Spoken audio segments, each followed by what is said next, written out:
చెదరకండి అన్న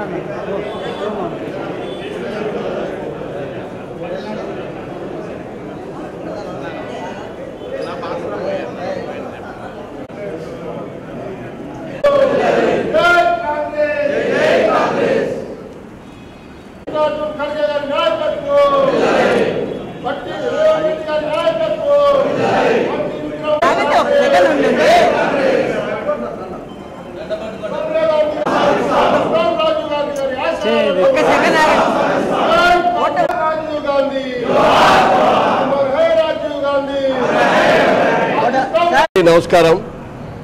ఈరోజు మాజీ ప్రధాని రాజీవ్ గాంధీ గారి 34వ వర్ధంతి చాలా ఘనంగా దేశవ్యాప్తంగా ఖమ్మం జిల్లాలో కూడా జిల్లా వ్యాప్తంగా అట్లాగే కాంగ్రెస్ కార్యాలయంలో జిల్లా కాంగ్రెస్ ఆఫీసులో కూడా చాలా ఘనంగా జరుపుకుంటూ ఉన్నాం.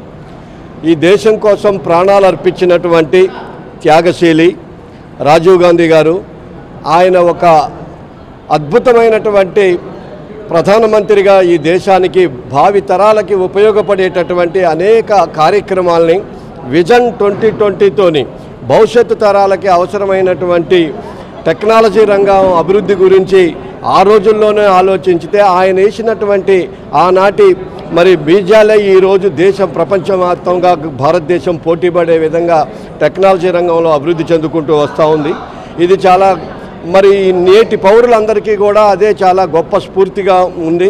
రాజీవ్ గాంధీ గారు అకాల మరణం అంటే ఆయన ఒక ఎన్నికల ప్రచారంలో ఉన్నప్పుడు కొంతమంది టెర్రరిస్టులు వాళ్ళ ప్రాంత విభేదాల కోసం శ్రీలంకలో ఉన్నటువంటి పరిస్థితులను దృష్టిలో పెట్టుకొని ఆయనకి ఆత్మాహుతి దళం ఆయన్ని పొట్టన పెట్టుకుంది. కానీ అయినా చెప్పటిగా ఈ రోజు వరకు కూడా రాజీవ్ గాంధీ ఆశయాలు, ఇందిరాగాంధీ ఆశయాల కోసమే కాంగ్రెస్ పార్టీ నిరంతరం కష్టపడుతూ ఉంది. ఆయన ఆశయాల మేరకే పనిచేస్తూ ఉంది. భవిష్యత్తులో కూడా రాజీవ్ గాంధీ గారి ఆశయాలు నెరవేర్చడం కోసమే యావత్ భారతదేశంలో ఉన్నటువంటి కాంగ్రెస్ పార్టీ యువత కూడా దానికోసమే కృషి చేస్తుందని చేయాలని కూడా కోరుకుంటున్నాం.